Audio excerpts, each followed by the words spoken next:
Assalomu alaykum hammaga.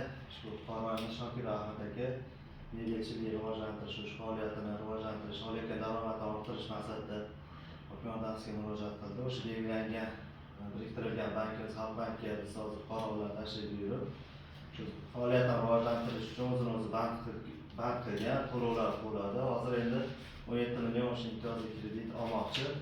Ishimiz bitib, fuqaro murojaati ijobiy hal bo'lish etapida turibdi.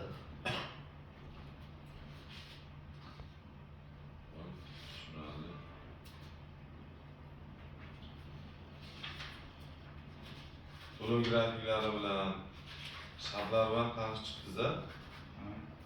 Ahmadjon aka?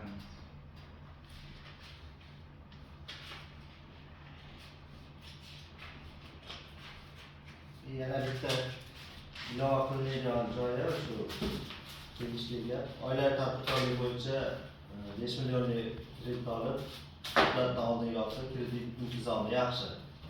Biznesga birinchi qadam qo'ygan, bunisi to'g'risi ikkinchisi.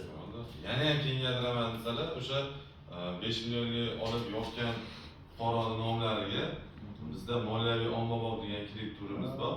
Oldin yaxshi foydalangan, imtiyozli kreditdan vaqtida yopgan mijozlarimizga kengaytirish uchun 50 million so'm miqdorigacha naqd pul shaklida jismoniy shaxs kafilligi asosida berish variantimiz ham bor. Hisoblanib oladilar. Yana ham kengaytiraman sizlar, yana boshqa variantlarimiz ham bor. Mana imzolaymiz.